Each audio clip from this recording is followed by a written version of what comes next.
بسم اللہ الرحمن الرحیم۔ السلام علیکم ناظرین۔ ایک دفعہ سلطان صلاح الدین ایوبی رحمۃ اللہ علیہ نے اپنے خاص وزیر منصور بن یوسف کو عیسائیوں سے فتح کیا گیا انتہائی قیمتی قلعہ اور ساتھ میں ایک بہت بڑے قبیلے مقادر کا خود مختار بنا دیا، یعنی کہ وہاں کا سربراہ بنا دیا۔ یہ قبیلہ مصر اور فلسطین کے درمیان میں واقع تھا، یعنی کہ دونوں طرف سے یہ قبیلہ بہت دور پڑتا تھا۔ تو سلطان نے سوچا کہ یہاں کے مقامی لوگوں کے جو بھی مسائل ہوں، جو بھی ان کی پریشانی ہو، بجائے فلسطین یا مصر جانے کے اسی قبیلے کے اندر حل ہوں۔ یہ انتہائی قابل وزیر اور ماہر جنگجو تھا اور سلطان اس پر بہت زیادہ اعتماد بھی کرتے تھے۔ اس کی قابلیت کو دیکھتے ہوئے سلطان نے اتنے بڑے قبیلے اور قلعے کا اس کو سربراہ مقرر کر دیا، اور اس قبیلے اور قلعے کی تمام تر ذمہ داری اس کے اوپر تھی۔ منصور بن یوسف کے والد ایک جنگ کے دوران مارے گئے تھے، تو سلطان صلاح الدین ایوبی نے انہیں سپاہ گری سکھائی تھی۔ منصور بن یوسف نے سلطان کی فوج میں ایک سپاہی کی حیثیت سے اپنی عملی زندگی کا آغاز کیا تھا، اور ہر جنگ میں سلطان صلاح الدین ایوبی کے شانہ بشانہ لڑے۔ اپنی بہادری اور قابلیت کی بدولت بہت جلد فوج کے خاص کماندار بن گئے۔ ایک دفعہ ایک غریب دیہاتی کی بیٹی کے ساتھ زیادتی ہوئی، اور زیادتی کرنے والے منصور بن یوسف کے سپاہی تھے۔ ان کے علاوہ 3 چوکیدار تھے۔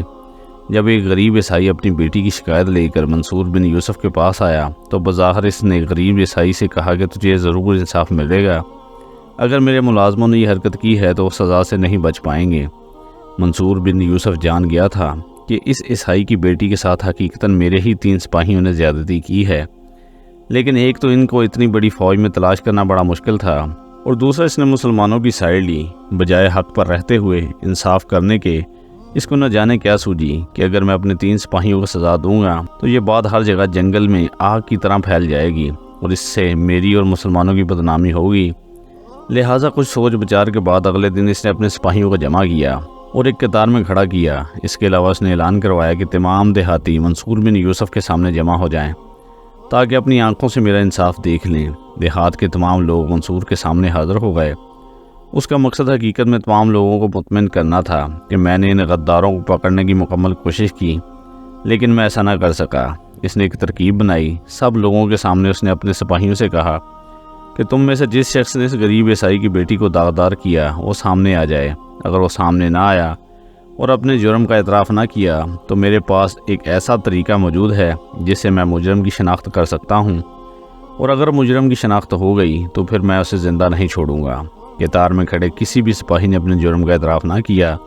بلکہ الٹا یہ کہنا شروع کر دیا کہ یہ دیہاتی ہم پر جھوٹا الزام لگا رہے ہیں۔ منصور بن یوسف نے ایک بزرگ عالم کو بلایا جس کو تمام عیسائی اور مسلمان مانتے تھے۔ یہ ایک انتہائی ذہین اور سچا انسان تھا۔ منصور بن یوسف نے اس سے عامل سے کہا کہ قطار میں کھڑے ان آدمیوں میں سے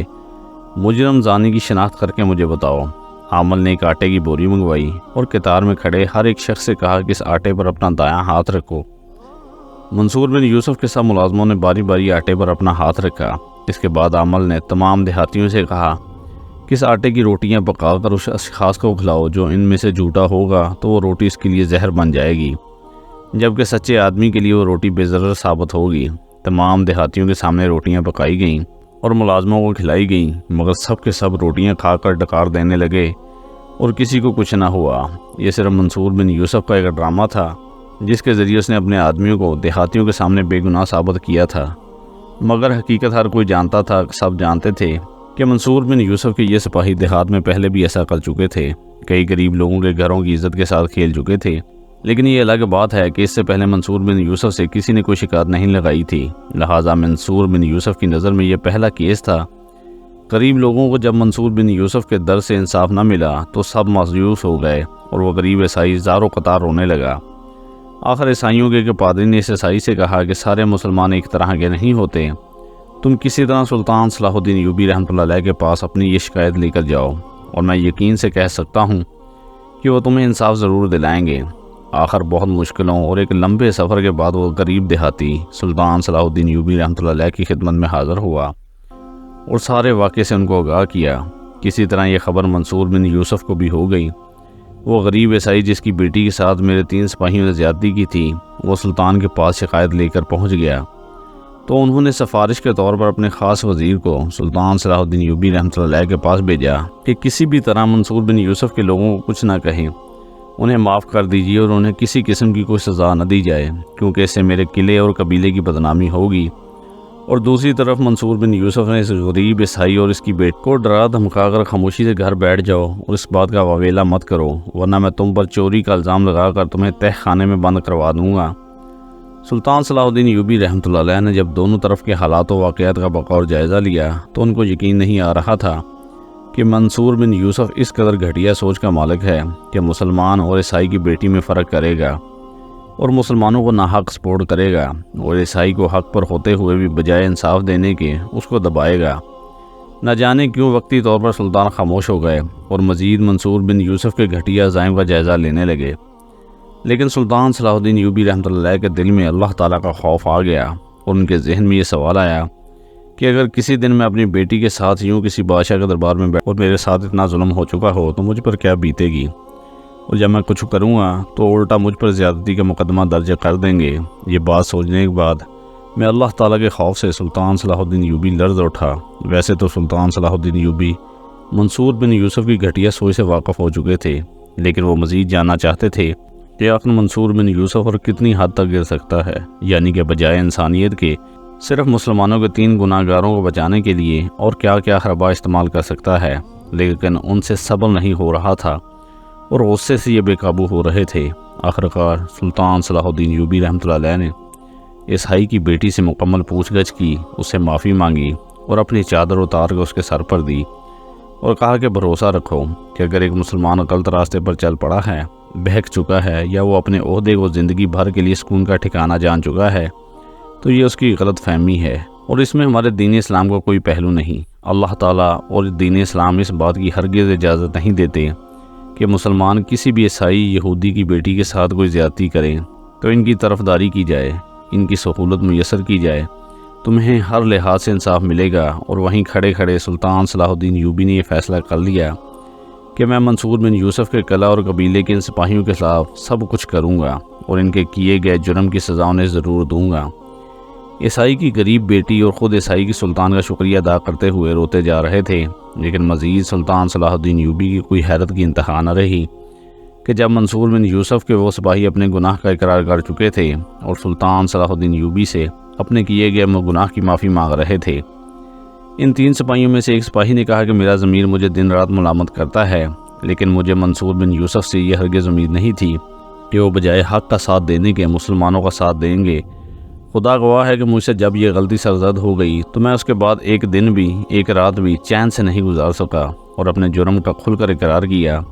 کہ ہم نے اس غریب عیسائی کی بیٹی کے ساتھ زیادتی کی۔ وہ اس سپاہی کی اگلی بات سن کر سلطان صلاح الدین ایوبی رحمۃ اللہ علیہ کے پیروں تلے زمین نکل چکی تھی۔ اس سپاہی نے کہا کہ اب وہ منصور بن یوسف کے حکم کے مطابق کسی بھی طرح غریب کی بیٹی کو قتل کرنا چاہتے ہیں، مگر ہمارے پاس کوئی جواز نہیں تھا کہ ہم اس غریب عیسائی کی بیٹی کو قتل کریں، کیونکہ ایک تو پہلے ہم گناہ گار ہیں، زیادتی بھی ہم نے کی، اور بجائے اپنے گناہوں کے اس عیسائی اور اس بیٹی کی معافی مانگنے کے، اللہ تعالیٰ کے سامنے گڑ گڑا کر معافی مانگنے کے اسے قتل کر دیں۔ میرا یہ ضمیر گوارا نہیں کر رہا تھا کہ ایک غلطی کے بعد دوسرا اتنا بڑا ظلم کر کے مزید گناہ اپنے سر کیوں کروں۔ اس سپاہی کی یہ باتیں سلطان صلاح الدین ایوبی کو مزید غصہ دلا رہی تھیں کہ میں نے کس قدر گھٹیا ذہن کے مالک شخص کو اتنے بڑے قبیلے اور قلعے کا حق مقرر کر دیا۔ سلطان اپنے آپ کو کوس رہے تھے اور روتے ہوئے اللہ تعالیٰ سے گڑ گڑا کر معافیاں مانگ رہے تھے کہ یا اللہ، اگر مجھے اس شخص کی اصلی ذہنیت کا پتہ ہوتا تو میں اسے اتنے بڑے قبیلے اور قلعے کا ہرگز حق مقرر نہ کرتا۔ یا اللہ مجھے معاف کر دے، میں نے اس کو اتنا بڑا عہدہ دینے سے پہلے آزمایا کیوں نہیں۔ یا اللہ مجھے معاف کر فرما اور مجھے اس قدر بصیرت عطا فرما کہ میں اچھائی اور برائی میں تمیز کر سکوں، میں لوگوں کو پہچان سکوں کہ یہ اسلام کی عظمت کے لیے کام کریں گے یا اسلام کا نام ڈبونے میں اپنا گھٹیا کردار ادا کریں گے۔ ویسے تو سلطان صلاح الدین ایوبی کسی بھی طریقے سے غریب عیسائی کی بیٹی کا بدلہ لے سکتے تھے، لیکن وہ منصور بن یوسف کو تمام عیسائیوں مسلمانوں کے سامنے عبرت کا نشان بنانا چاہتے تھے، اور یہ بات ہر شخص کو، ہر مسلمان عیسائی کو باور کرانا چاہتے تھے کہ جب آپ کسی بھی بڑے قبیلے سلطنت کے حاکم ہوتے ہیں تو رعایا کا ہر شخص، چاہے وہ کسی بھی مذہب سے تعلق کیوں نہ رکھتا ہو، وہ تمام لوگ آپ کے لیے محترم ہوتے ہیں، اور ان کی عزت و آبرو اور مال و دولت کی یکساں حفاظت کرنا کسی بھی قبیلے کے سربراہ کی اولین ذمہ داری ہے کہ وہ بغیر کسی فرق کے ہر مسلمان، عیسائی، یہودی کی عزت و آبرو کو یکساں جانے اور انہیں ہر لحاظ سے انصاف فراہم کر سکے، اور یہی اسلام کی حقیقی اور بنیادی تعلیمات ہیں۔ اسلام میں کسی بھی جگہ پر اللہ یا اس کے رسول نے نہیں کہا کہ اگر مسلمانوں نے کوئی زیادتی کی ہے تو اسے مزید تحفظ فراہم کیا جائے۔ کوئی بھی شخص کسی بھی مذہب سے تعلق کیوں نہ رکھتا ہو، جب وہ کوئی زیادتی کرے تو اس کے لیے وہی سزا ہے جو کہ اللہ تعالیٰ نے اسلام میں متعین کی ہے، چاہے وہ شخص ہندو ہو، عیسائی ہو، یہودی ہو یا مسلمان ہو، اس سے کوئی فرق نہیں پڑتا۔ آخر جب سلطان صلاح الدین ایوبی رحمۃ اللہ علیہ سے ان کا غصہ برداشت نہ ہوا تو آپ نے اس قلعے کے اس قبیلے کے تمام لوگوں کو ایک بڑے میدان میں جمع کیا، اور نہ صرف ان 3 سپاہیوں کو جنہوں نے غریب عیسائی کی بیٹی کے ساتھ زیادتی کی تھی، بلکہ ساتھ میں منصور بن یوسف کو بھی کھڑا کیا، اور تمام قبیلے والوں سے کہا کہ میں ان کو تلوار سے بھی قتل کر سکتا ہوں، ان کو پھانسی پر بھی لٹکا سکتا ہوں، لیکن میں انہیں عبرت کا نشان بنانا چاہتا ہوں کہ یہ لوگ دین اسلام کا لوگوں تک غلط مفہوم پہنچا رہے تھے، لہٰذا تم ان لوگوں کو کھلے عام اجازت ہے کہ ان کو پتھروں سے مار مار کر سنسار کر دیا جائے۔ حالانکہ اگر دیکھا جائے تو تینوں لوگوں نے اس غریب عیسائی بیٹی کے ساتھ زیادتی کی تھی، تو ان تینوں کو ہی سنسار کرنا چاہیے تھا، لیکن منصور بن یوسف نے ان لوگوں کا ناحق تحفظ دیا اور ان کا ساتھ دیا کہ صرف یہ مسلمان ہے اور ان سے یہ غلطی ہوئی، لیکن سلطان بن یوسف نے منصور بن یوسف کو بھی ان کے برابر ہی گناہ گار جانا اور ان تینوں کے ساتھ کھڑا کیا، اور تمام گاؤں والوں نے پتھر مار کر ان تینوں کے ساتھ ساتھ منصور بن یوسف کو بھی ان کے کیے گئے گناہوں کے بدلے میں قتل کر دیا۔ اور یہ بات ہر یہودی اور عیسائی کے کانوں میں پہنچی کہ مسلمانوں میں چند لوگ اگر ایک گھٹیا ذہنیت کے مالک ہیں تو اس میں دین اسلام کا کوئی ایسا پہلو نہیں، جبکہ سلطان صلاح الدین ایوبی رحمۃ اللہ علیہ کے جیسے نیک اور حق پسند انسان بھی ہیں۔ سلطان صلاح الدین ایوبی کے اس انوکھے انصاف کو دیکھتے ہوئے وہ عیسائی، اس کی بیٹی اور یہ پورا قبیلہ جس میں سب سے پہلے عیسائیوں کے پادری نے سلطان صلاح الدین ایوبی کے ہاتھ پر مسلمان ہونے کا اعلان کیا، دیکھتے ہی دیکھتے اس قلعے اور قبیلے کے تمام لوگوں نے دین اسلام کے دائرہ میں داخل ہونے کا اعلان کر دیا۔ اس طرح سلطان صلاح الدین ایوبی نے اس غریب عیسائی کی بیٹی کے ساتھ ہونے والی زیادتی کا بدلہ بھی لیا، اور اس میں ملوث تمام کرداروں کو ان کے کیے گئے جرم کی سزا بھی دی۔ سلطان صلاح الدین ایوبی فرماتے ہیں کہ اس دن سے لے کر آج تک بس یہی میری کامیابی کی وجہ ہے، کیونکہ جو شخص مظلوم کا ساتھ دیتا ہے، اس کے ساتھ کی گئی زیادتی میں مجرموں کو پکڑتا ہے، اس سے بدلہ لیتا ہے، تو ایسے شخص کے ساتھ اللہ تعالیٰ کی مدد شامل ہو جاتی ہے۔ ایک دفعہ شاہی خزانچی سلطان نور الدین زنگی رحمۃ اللہ علیہ کے پاس حاضر ہوا اور کہا کہ آپ نے 60,000 نئی تلواریں اور 20,000 نئے گھوڑے خریدنے کا حکم کیا تھا، لیکن سلطان معظم شاہی خزانے میں اتنے دینار موجود نہیں کہ بیع کا وقت سلطان کے دیگر لوگوں کی تنخواہیں بھی پوری ہو سکیں اور یہ 60,000 تلواریں، گھوڑے اور دیگر اخراجات پورے ہو سکیں۔ یہ سن کر سلطان نور الدین زنگی پریشان ہو گئے۔ پھر آپ نے شاہی خزانچی سے کہا کہ چند دن کے لیے نئی تلواریں اور گھوڑے نہ خریدیں، سب سے پہلے سپاہیوں کی تنخواہیں اور دیگر ضروری امور نمٹائے جائیں۔ کسی طرح یہ خبر شاہی محل سے نکل کر سلطنت کے چند دیگر لوگوں تک پہنچ گئی۔ چند دنوں بعد سلطان نور الدین زنگی رحمۃ اللہ علیہ تنہا صبح کے وقت سیر و تفریح پر کہیں دور ہی نکل گئے۔ اپنی رعایا کا حال جانتے ہوئے دیکھا تو ایک بڑا سا حویلی نما گھر جس کا مالک سخی طبیعت کا تھا، اس نے سلطان نور الدین زنگی کی خوب مہمان نوازی کی۔ سلطان نور الدین زنگی کی نظر جب پھانسی پر لٹکے ہوئے کتے پر پڑی تو ایک دم سے حیران و پریشان ہو گئے، اور پھر گھر کے مالک سے اس کا سبب پوچھا، مگر مالک نے ان سے کہا کہ آپ آرام سے کھانا نوش فرمائیں۔ کچھ دیر بعد سلطان نور الدین زنگی نے پھانسی پر لٹکے ہوئے کتے کا سبب پوچھا، مگر مالک نے سبب بتانے سے انکار کر دیا۔ حالانکہ سلطان نور الدین زنگی نے اس کو اپنا تعارف بھی کروایا، لیکن یہ سخی بزرگ خاموش رہا اور سلطان نور الدین زنگی کو کوئی سبب نہ بتایا، صرف اتنا کہا کہ آپ چھوڑیے۔ سلطان نور الدین زنگی اگر چاہتے تو غصے سے یا اس کو سزا دلوا کر بھی ساری کارروائی جان سکتے تھے، لیکن انہوں نے ایسا نہیں کیا، کیونکہ وہ اس پھانسی پر لٹکے ہوئے کتے کے پیچھے راز جاننا چاہتے تھے، اس کی حقیقت معلوم کرنا چاہتے تھے کہ اس سخی بزرگ نے ایسی حرکت کیوں کی۔ خیر، جب اس بزرگ نے سلطان نور الدین زنگی کو کوئی بات نہ بتائی تو سلطان نور الدین زنگی اضطرابی کے عالم میں واپس اپنے محل لوٹ آئے۔ دوسرے دن سلطان نور الدین زنگی نے قاصد بھیج دیا، جس نے آ کر سخی بزرگ سے پھانسی پر لٹکے ہوئے کتے کا سبب پوچھا، مگر وہ شخص پھر انکاری ہو گیا۔ قاصد نے جا کر سلطان کو بتایا کہ وہ بزرگ اس موضوع پر کوئی بات نہیں کرنا چاہتے۔ یہ سن کر سلطان نور الدین زنگی کو بڑا غصہ آیا تو اس نے اپنے داروغہ کو بھیجا کہ وہ اس شخص کو گرفتار کر کے لے آئے۔ داروغہ نے حکم کی تعمیل کرتے ہوئے اس کو دربار میں پیش کر دیا۔ حیرانگی کی بات یہ تھی کہ اس بزرگ کو جب سپاہی گرفتار کر کے سلطان نور الدین زنگی کے سامنے لائے یہ بزرگ حشاش بشاط تھا، اس کے چہرے پر کوئی پریشانی کے آثار نہیں تھے، اسے ایسا لگ رہا تھا جیسے یہ کسی میلے میں آیا ہو۔ اس کے مطمئن چہرے کو دیکھ کر سلطان نور الدین زنگی بہت زیادہ متاثر ہوئے اور جان گئے کہ اس پھانسی پر لٹکے کتے کے پیچھے کوئی نہ کوئی بڑی گہری وجہ ہے، اور وجہ بھی کوئی جائز ہے، ورنہ یہ سخی انسان اس جانور کو کبھی بھی پھانسی پر لٹکانے کی غلطی نہیں کر سکتا تھا، کیونکہ یہ غریبوں کا خیال رکھنے والا اور سخی طبیعت کا مالک تھا۔